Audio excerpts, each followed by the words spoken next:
हरियाणा में महाभारत काल से जुड़ी जगहों की कहानियां और कई किस्से अभी भी लोगों तक नहीं पहुंच पाए हैं। ऐसे ही किस्से जुड़े हैं ब्रज क्षेत्र के हरियाणा के हिस्से में पलवल के पचोवन मंदिर से, जिसे आजकल पंचवटी मंदिर भी कहा जाता है। बताया जाता है कि ये मंदिर 5000 साल पुराना है और महाभारत काल से इस मंदिर का गहरा नाता है। पंचवटी मंदिर को पचोवन धाम के नाम से जाना जाता था और इसी नाम पर इसका नाम पंचवटी मंदिर रखा गया।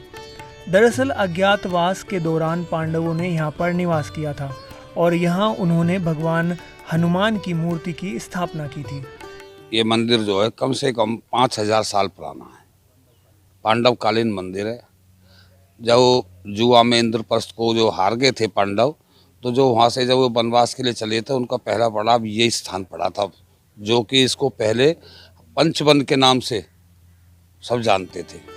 सबसे अहम बात यह है कि हनुमान जी की मूर्ति को महाबली भीम ने अपने नाखूनों से पत्थर को खरोंच कर बनाया था।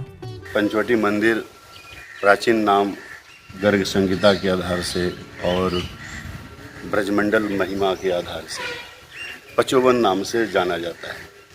इसका अपभ्रंश होकर के पंचवटी नाम पड़ा है।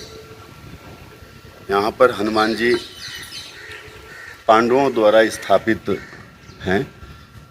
यहाँ बताया जाता है और हमारे शास्त्रों में भी कई जगह उल्लेख है कि अज्ञातवास में पांडवों ने यहाँ पर आकर के निवास किया और हनुमान जी को भीम के द्वारा नाखूनों से निर्मित करके और इसकी प्रतिष्ठा है। इसीलिए अपने पंचवटी हनुमान जी का सिद्ध हनुमान जी है। बताया ये भी जाता है कि जब भगवान श्री कृष्ण अपने पूर्वजों का पिंडदान करने के लिए कुरुक्षेत्र आए, तो ब्रज के लोग उनसे मिलने के लिए कुरुक्षेत्र गए। इस दौरान गोपियों ने और राधा ने यहाँ पर निवास किया था।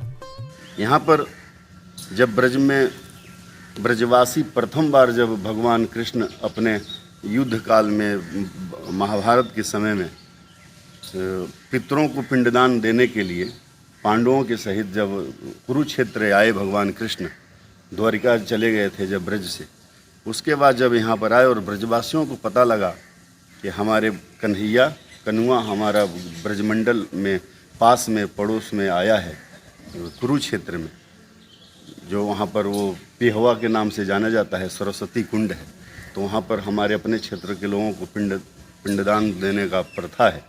तो जब भगवान कृष्ण ने आकर के यहाँ पिंडदान किया अपने पूर्वजों का, तो उसमें यहाँ की गोपियाँ और ग्वाल बाल ब्रजवासी सब जब भगवान से मिलने के लिए गए, तो वो भी स्थान है जहाँ राधा जी ने पचोवन पर निवास किया। इसी मंदिर पर पांडवों के द्वारा द्रौपदी पूजा के लिए एक शिला भी बनाई गई थी।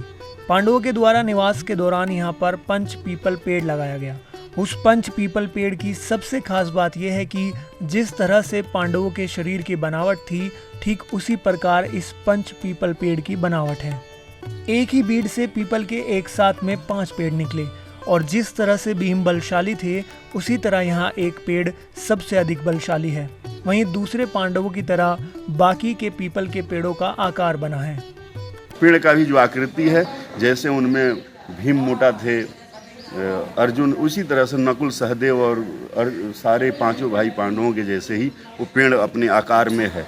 तो ये कभी यहाँ की शोभा को दर्शाता है और हमारे पीपल का महत्व हमारे जीवन में बहुत उपयोगी है। पर्यावरण से और धार्मिक देव स्थान के नाम से, देव वृक्ष के नाम से भी जाना जाता है। प्राचीन समय से ही ये मंदिर लोगों की आस्था का केंद्र रहा है। दूर दूर से लोग यहाँ पर आकर दर्शन करते हैं और हर मंगलवार यहाँ पर भंडारा लगाया जाता है। इसे हनुमान जी का सबसे प्रसिद्ध मंदिर भी माना जाता है। तो ये थी पलवल की इस पंचवटी मंदिर की कहानी।